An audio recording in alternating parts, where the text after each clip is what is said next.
L'histoire de l'Europe est profondément enracinée dans la foi et la spiritualité. Depuis des temps immémoriaux, chaque génération a fait face à des défis qui semblaient insurmontables.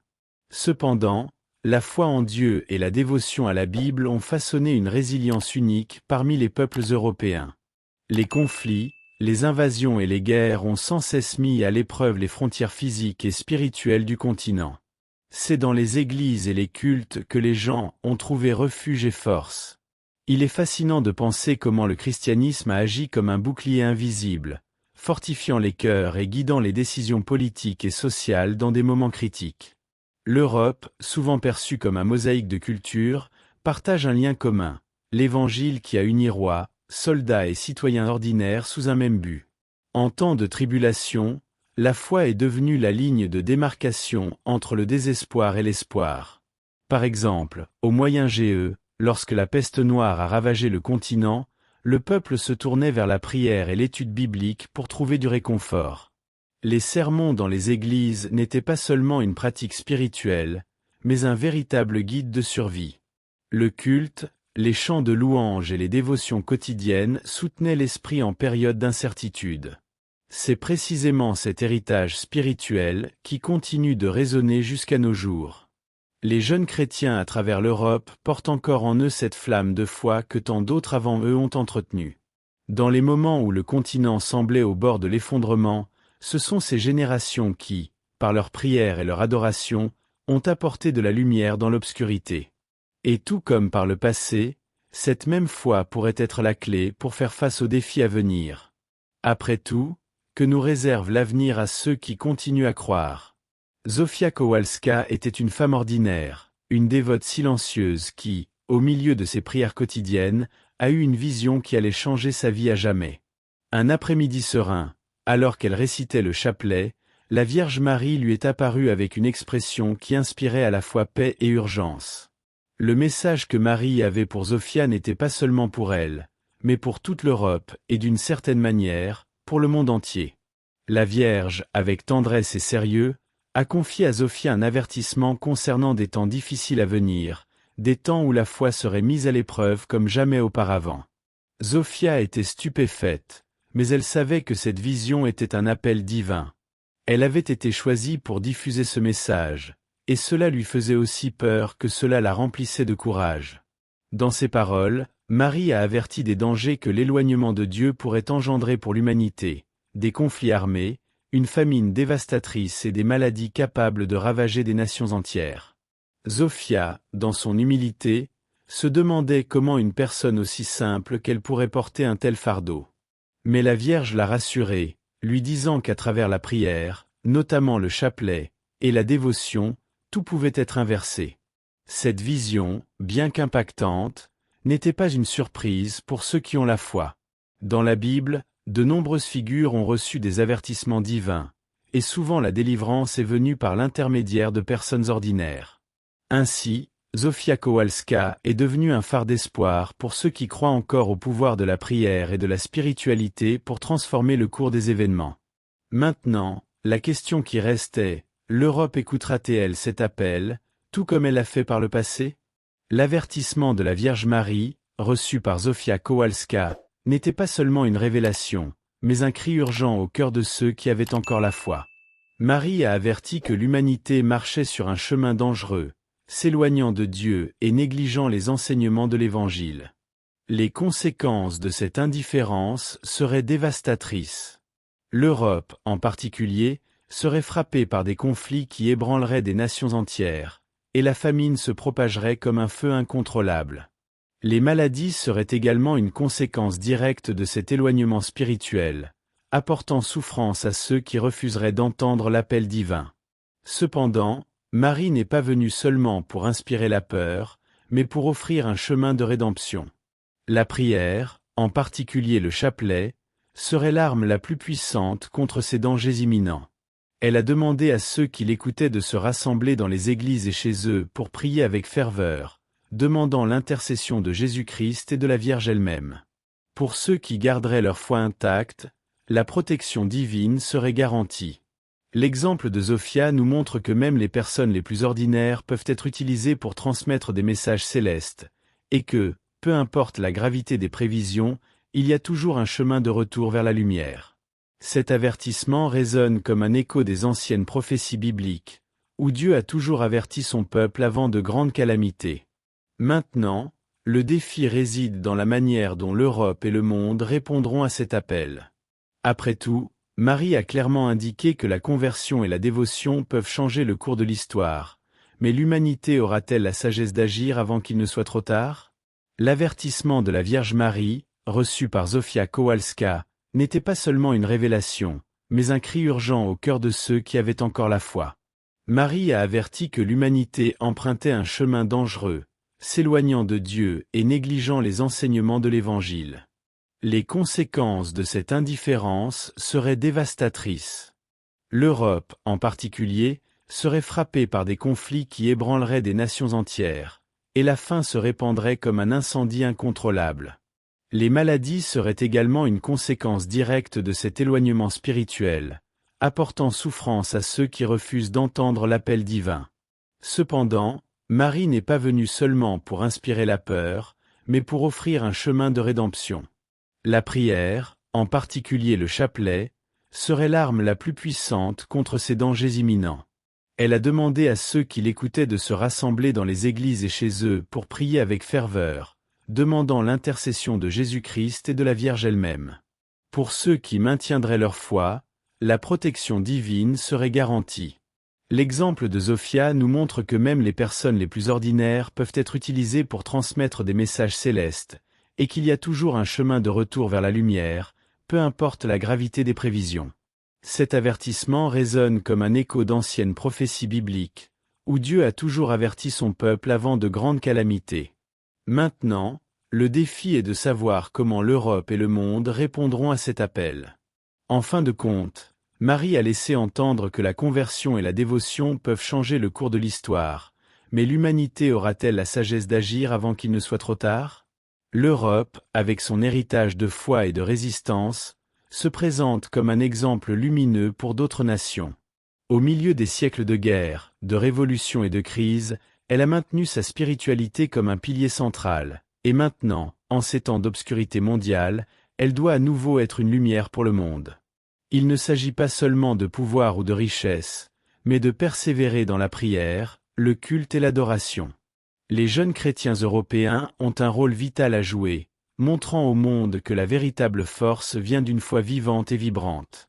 D'autres nations, observant le témoignage de foi et de résilience de l'Europe, peuvent trouver l'inspiration pour affronter leurs propres tribulations. Les églises dans des endroits éloignés peuvent apprendre des sermons et des pratiques dévotionnelles qui sont nées au cœur de ce continent. L'Évangile, qui est un jour parti d'Europe pour les quatre coins de la terre, revient maintenant avec une force renouvelée, enseignant que la foi en Jésus-Christ est le plus grand bouclier contre les adversités.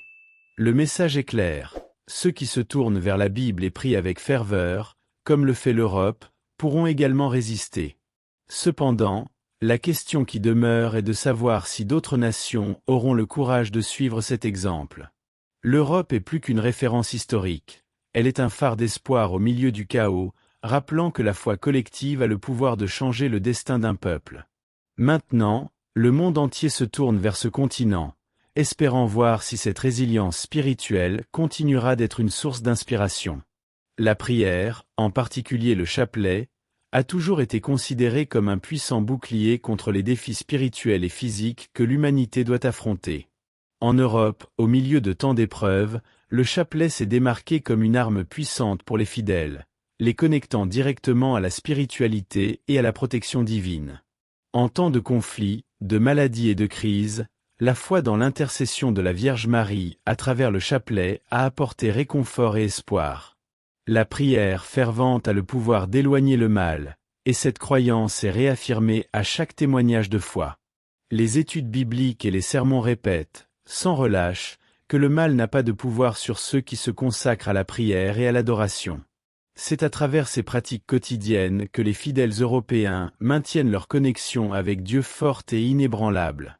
En temps de crise, les églises deviennent des refuges où les chrétiens se rassemblent pour prier, partager des témoignages de foi et trouver du réconfort les uns auprès des autres. La pratique dévotionnelle n'est pas seulement une tradition, mais un besoin pour renforcer l'esprit et affronter les adversités. Il y a une promesse silencieuse dans la foi européenne que ceux qui persévéreront dans le culte, dans la prière et dans la confiance en Jésus-Christ seront protégés, même face aux défis les plus sombres. L'histoire a montré que, par l'adoration et l'union dans la foi, le peuple peut résister et se tenir debout, quelles que soient les circonstances. Mais il reste une question. Les Européens parviendront-ils à maintenir cette foi inébranlable face aux défis à venir? Au milieu des ténèbres et des adversités qui frappent l'Europe, la Vierge Marie apparaît avec un message clair et encourageant. N'ayez pas peur. Ces mots apportent avec eux la certitude que, malgré les temps difficiles, ceux qui restent fermes dans la foi, dans la prière et dans la dévotion seront une lumière pour le monde. Elle assure que le chemin du christianisme, même au cœur des défis, est celui qui apportera paix et protection aux nations. C'est un appel pour que les jeunes chrétiens et les adultes se rassemblent dans la prière.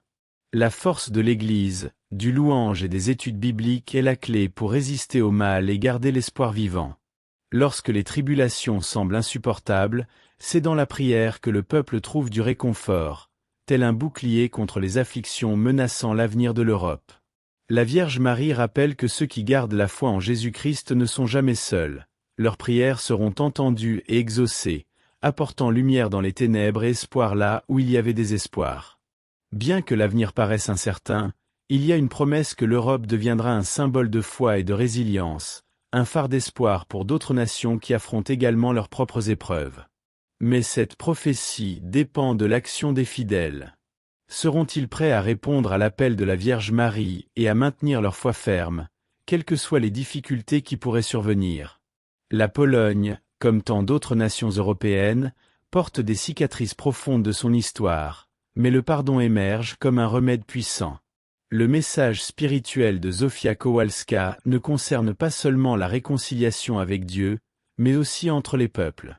Le pardon mutuel entre les Polonais et leurs voisins historiques est perçu comme une forme de guérison, tant individuelle que nationale. Une dévotion centrée sur le pouvoir du pardon peut devenir une pratique transformative, allégeant le cœur et purifiant l'âme. De plus, l'acte de pardonner ne se limite pas au passé, mais ouvre également la voie à un avenir de paix et de prospérité. La réconciliation renforce la spiritualité de la nation, permettant à la foi de s'épanouir à nouveau au milieu des défis modernes. Dans le christianisme, le pardon est l'un des plus grands témoignages de foi en Jésus-Christ. C'est par le pardon que l'âme se purifie et se rapproche de Dieu, permettant au peuple d'expérimenter la véritable paix que seule la foi peut offrir. La Pologne devient alors un exemple vivant de la manière dont le pardon peut non seulement guérir spirituellement, mais aussi unir une nation. L'Église, les études bibliques et le louange jouent un rôle crucial dans ce processus. La question qui se pose est la suivante.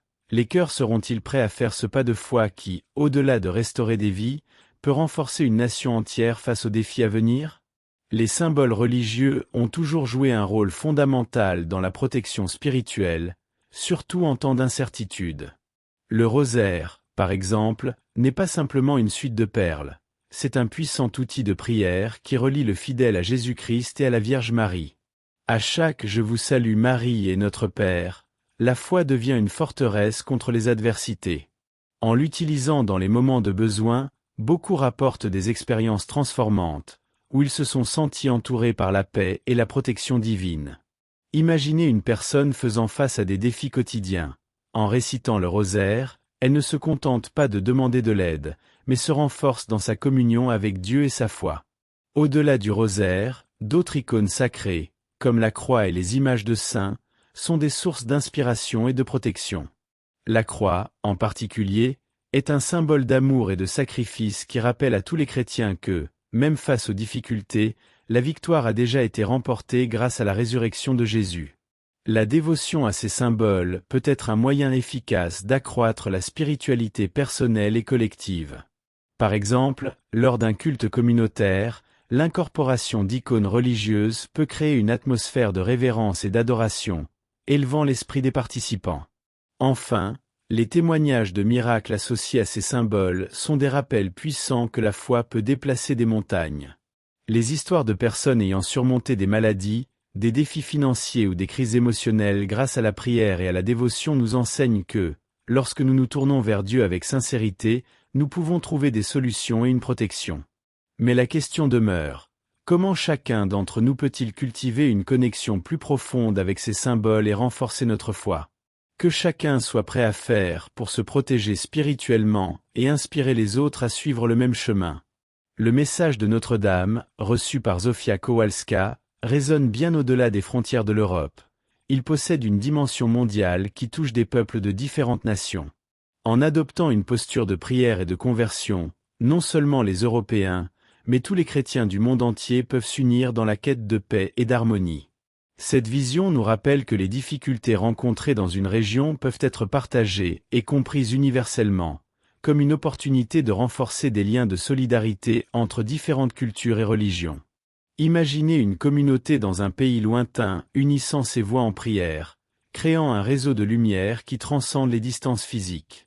De plus, l'appel à la prière et au repentir de la Vierge Marie devrait inspirer d'autres pays à se tourner vers la spiritualité et la réconciliation. En période de crise, la foi peut être un facteur de cohésion sociale, incitant les gens à s'unir pour rechercher des solutions pacifiques.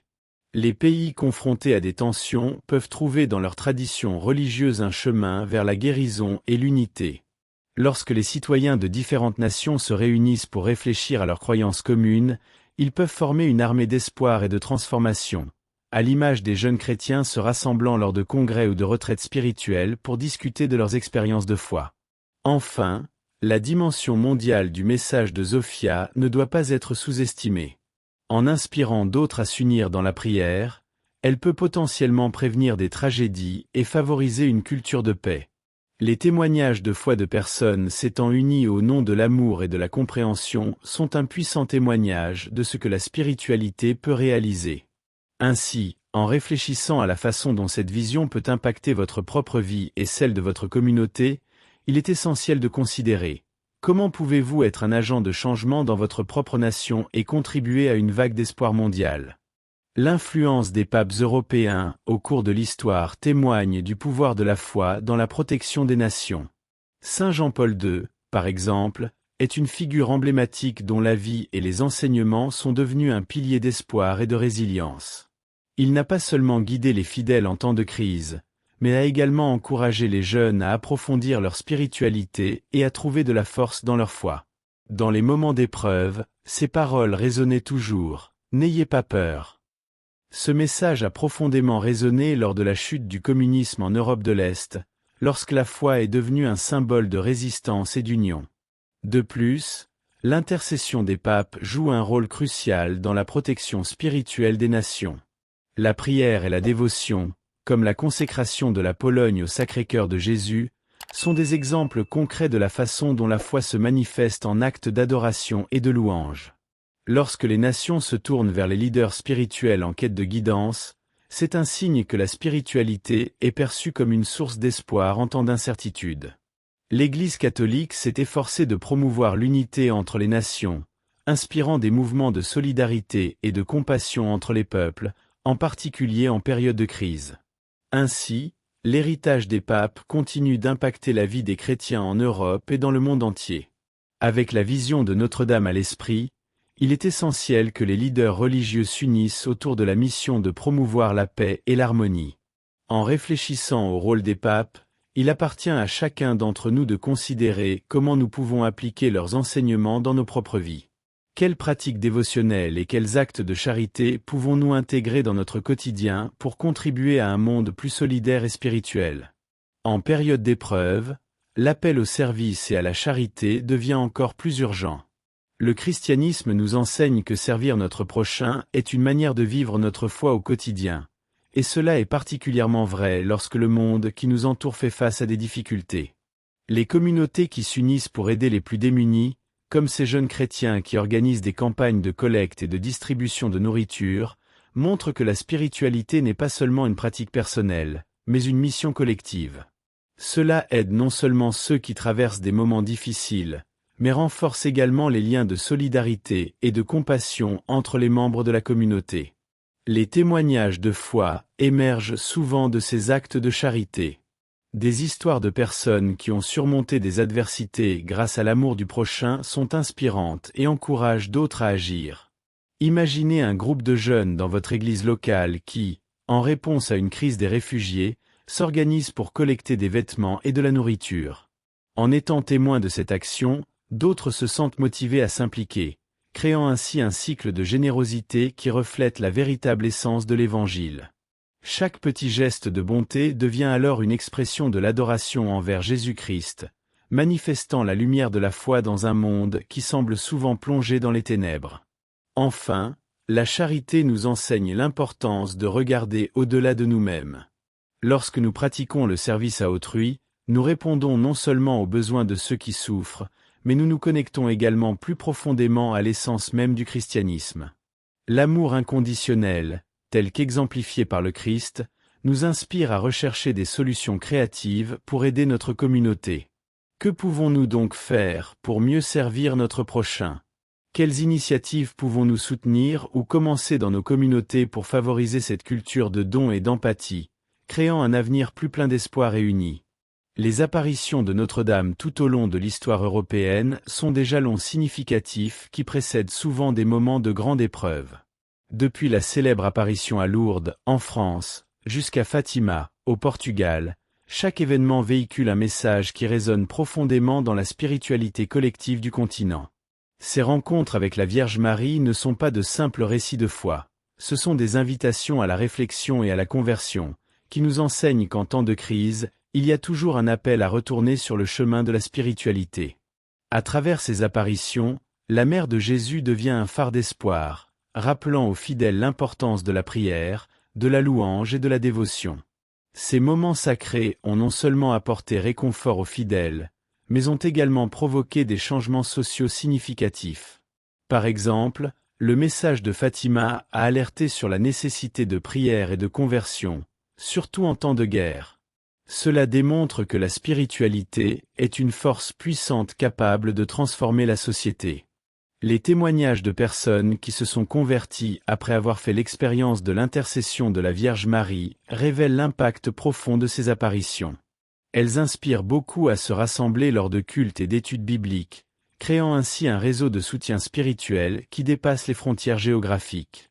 Ainsi, en réfléchissant à ces apparitions, nous sommes appelés à considérer comment le message de Notre-Dame résonne encore aujourd'hui. Quelles leçons pouvons-nous tirer de sa présence tout au long de l'histoire? Comment pouvons-nous devenir des instruments de paix et d'adoration dans un monde qui semble souvent s'effondrer?